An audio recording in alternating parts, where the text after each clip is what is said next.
Om Sai Ram. I'm Rekha Shankar Narayan. I'm a pranic healer since 2008. I'm very happy to be doing this for Rashmi, and I believe I'm the first one to be talking um, on this platform, World of Saipa. Uh, Everyone who's a devotee of Baba, I'm sure has, not I'm sure, I'm more than sure, everyone has a story to tell. And I have a few stories to tell. I'll begin from my younger days. I grew up seeing Satya Sai Baba's photos in our house. We used to have so many photos all over the place. My father was a very staunch devotee of Satya Sai Baba, and he would take us to Whitefield every time he went there. And then that was my story before getting married. Very short because I got married very young. And after getting married, my in-laws were, they knew Baba as someone who has different kind of hair and who looks too different for a saint. And so I wouldn't talk about it much there. And the miracles started with me after I got married. We were in the Middle East when I got married, and after my son was born, we came back to India. And when we came back to India, my in-laws were he was with a very reputed firm in a reputed position, and he had all the perks like huge bungalow and chauffeur-driven car and all that. So one day the driver told us, you have to see this Shirdi Baba temple, which is new in Hyderabad, and I will take you. And I didn't jump at it because I was hesitating if my husband really wanted to go there. But he was very eager. And we went to this Shirdi Baba temple. And I had my baby with me. And I was going fast because I was worried at some point the baby will get restless. So I wanted to finish the temple visit as fast as I could. And after we took darshan of Shirdi Baba, and I've gone quite forward, and I turn around to see that my husband is not with me, as in he's somewhere left behind. And then I go back, and then I'm somewhat pleasantly surprised to see him kind of stuck, and he's standing in front of Baba, tears rolling in his eyes, and he doesn't know what's happening with him, but he's simply crying, looking at Shirdi Baba. That was his introduction to Shirdi Baba. And then we came back to Bangalore, and we were introduced to a very special place. The person who was managing this place, or who was a very staunch devotee, he believed that Satya Sai Baba and Shirdi Baba are the same. And they had Shirdi Baba idols with the background of Satya Sai Baba's huge lifelike pictures. And he was called Gopal Krishna Baba. He took his samadhi now. I'm very happy to recall him. And then there were so many instances over here. By then, we were looking for a job. Shankar didn't have a job when we came back from the Middle East. And and time was flying. And we were looking at what to do and applied. So finally, he decided that he would go back to the Middle East for a bit and then come back. And then again, we were battling with the same things. And then he had applied with a few places. And one day I went alone to this temple, and Shankar hadn't joined me because he had this interview at this certain place. And Gopal Krishna Baba asked me, where is Shankar? And I said, he's attending an interview. And then that's all my mention was. And Shankar got that job. And and we have witnessed so many miracles in that place. And and at another instance, the meditation that Shankar learned with Gopal Krishna Baba, and at home, Shankar and me, we were meditating at the same time. And and within 5 minutes, he got up from his meditation. And I was wondering, this is such a restless man, it's been just 5 minutes. And then he's like desperately tapping me, like, get up, get up. And then he had a vision that Baba entered our house and blessed us with rice grains and our children and our home. And after that, he couldn't sit, and he opened his eyes and he saw there's rice grains all over, on his lap, all over the house. There's rice grains everywhere. This was our first, like something manifesting in our house, from a vision to reality. And after this, within a few days, there was a man standing at our door, and I thought this guy is come for donation. These people never stop, and and I didn't want to open the door. I ignored him. And but my younger daughter, she was a baby. She was still crawling, and she went to the door, and I was left with no choice but to go to the door. And I picked her up, and then he saw me, the man at the gate, and he started talking to me and saying things that no one would have known. From the gate, he started telling me those things, and I had to open the door. And he was predicting things for me at the gate. And then he said, "Give me some money." I came inside. I thought these people expect coins from me. So I just randomly picked some coins and went back to him. And I thought he's going to stretch his hand. But no, he opened the Sri Sai Satcharita book. He randomly opened, and there was a picture of Satya Sai Baba in there. And he told me to place the coins there. And to my disbelief, I had exactly taken 9 coins, 9 seeming some kind of a magical number. So I kept the coins there, and he was just playing with the coins as he was talking to me. And he took them, he gathered them all, and he gave it back to me. He said, "Baba doesn't want your money. He's going to give you money. You you keep this in your puja room, and you pray." And I didn't know what to say. I was very quiet. And after a while, he asked me for some tea. I was very hesitatingly, I called him. And he had some tea. And he said, "Baba is with you in your house. So from now on, you're going to do bhajans every Thursday. You sing every Thursdays. He's in your place. You don't have to go anywhere looking for God. He's with you." And he said, "You make your daughter a doctor." And I'm happy to say today my daughter is a doctor by his grace. She's doing her second year MD in Ayurveda.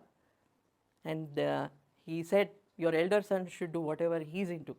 So my elder son, he's into fashion designing, which is his new passion, and also has his data analytics company. He's an entrepreneur. So all this guidance came from Baba. I must not skip saying how he looked. He looked exactly like the way Shirdi Baba looks in a picture. He was wearing saffron robes. He had his kafni torn on the arm a little bit. He had a big bag on his shoulder, and he, he was exactly like him. And he even called me to the temple on Tyagaraja Road in Mysore. He said, "I'm there." He said, you will always be confused when you think of me, if this was me or if it was somebody else." He said that twice. From then on, this was in the year 2000, 2001. From then on, we have just grown by Baba's grace. We have grown and grown. And this is our house. And before we constructed this house, surprisingly, my husband and me had the same thought that we had to bring a bigger idol from Shirdi and keep it in our house. When we enter the house, we are going to enter it with a bigger version of him than what we had. And that also happened. What you see behind me is blessed. He has come from Shirdi all the way in our house. And no matter what the astrologers told us about our lives, all those warnings, all that stuff, nothing ever, none of those things, gladly, I'm very glad none of those things ever happened. As the story goes in Baba Sri Sai Satcharita, he says, throw your astrology aside. My devotees will never be harmed. I will take care of my devotees. That's what is the practicality with us. And we have seen Vibhuti showering in few of the pictures that we have at home. And when everyone construct their house, they put a lot of things in the threshold. I knew I had to put the Udi there, no matter what else I put. I put the Udi there. So this is Baba's house, where we are staying. This is not our house. That's what we believe in. I might have missed mentioning how my daughter was born. There's an age gap of 7 years between my son and daughter. So he became very fond of our neighbor's baby, and he kept bringing her home, which is when I realized he was looking for company. And then our first trip to Shirdi was in August 1999. And I conceived in September after our first trip to Shirdi. And I must mention the numerous experiences, maybe at least a few that I had during my pregnancy. Um, One day I was sleeping in the afternoon after a nice wholesome meal. Everyone feeds you well during your pregnancy, gives you your favorite food and all that. So I was taking a nap, and then my brothers used to prank me a lot. And then I'm like nicely sleeping. Someone gave me a nice tap on my back, and before I could turn to snap at my brother, and I realized there was no one around me, and the tap was so, it was not feeble, it was quite hard. And then I realized as I'm trying to say something that there's vibhuti in my mouth. The taste of vibhuti, like my mouth is full of vibhuti. And then I realized this child is a blessed child, or I am a blessed mother, whatever. We are lucky to have blessings of Baba. And throughout my pregnancy, I received a lot of sweets every now and then from Gopal Krishna Baba. And he would make fun of me that's why my husband is thin and I'm putting on weight, and because of the sweets he's giving me. And then she was born on a Thursday evening, and we went home and all that.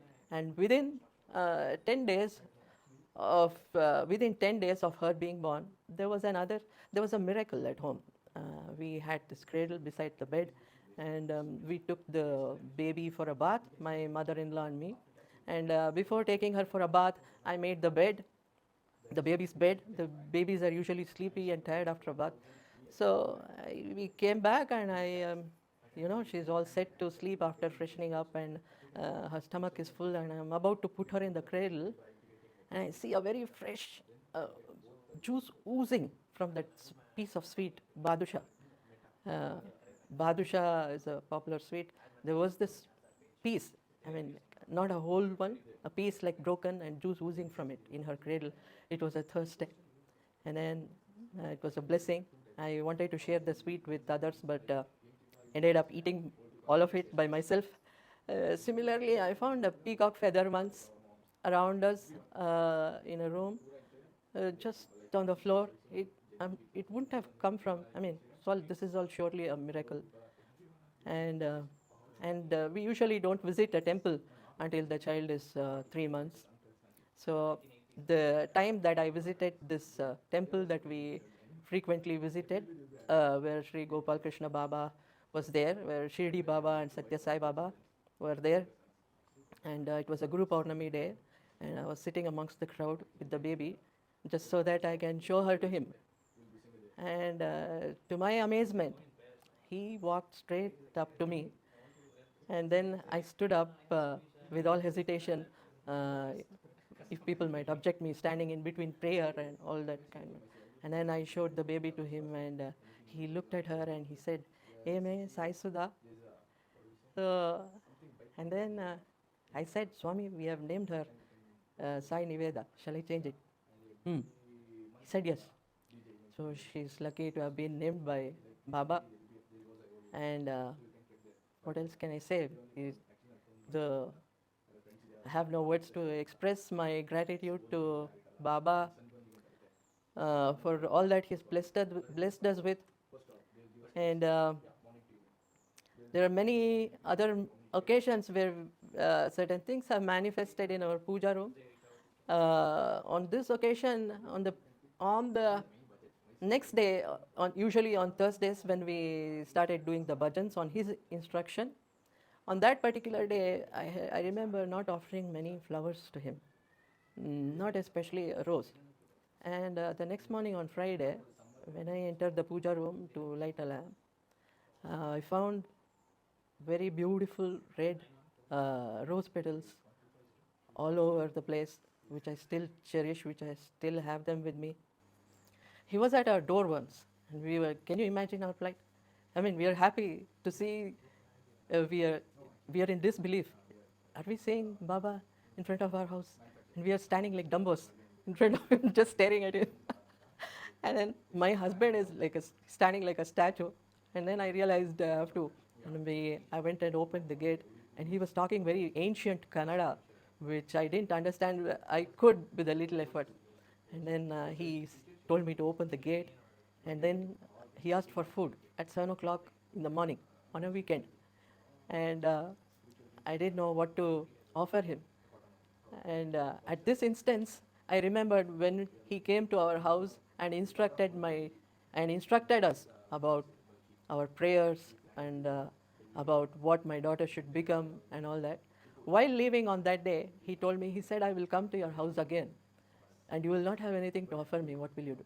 I said, no, I will have something to offer you. I will offer you. He said, no, you will not have anything to offer me. What will you do? And this repeated about 3 times.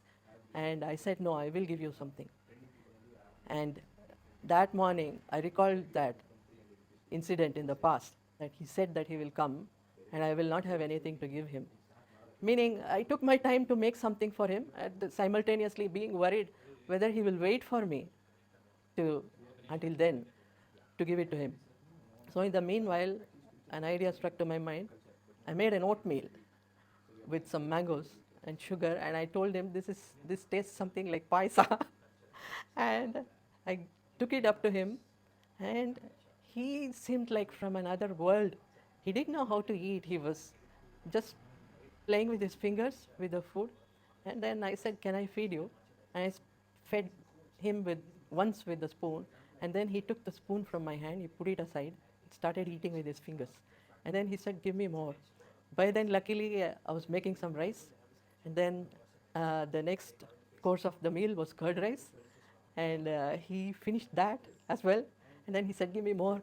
And then I had some more rice left. And I gave him that as well. And then he said, give me more. And he kept asking. And I didn't think I had to make that much rice in the morning. I thought he would consume a very little bit of it. But he kept asking me. And then I think that's what he meant, that you cannot appease me. I'm a good eater, probably. So I think that's what he meant when he said, you will not have anything. And then I gave him mangoes. And then he just got up and left. He said, Nimpada nammel yavaglu irli. I didn't understand that for a very, very long time to come, many years. Today I realize what he meant was, I'm at a loss for words. Today I realize what he meant, that we keep going to Shirdi. If Shirdi is him, when we put our feet on Shirdi, that's what it connects to, right? So, waiting for more miracles to share with you all. See you all soon. Thank you to the world of Saipa for doing this, for spreading Baba's miracles, Baba's stories. Good luck to you all. Thank you. Om Sai Ram.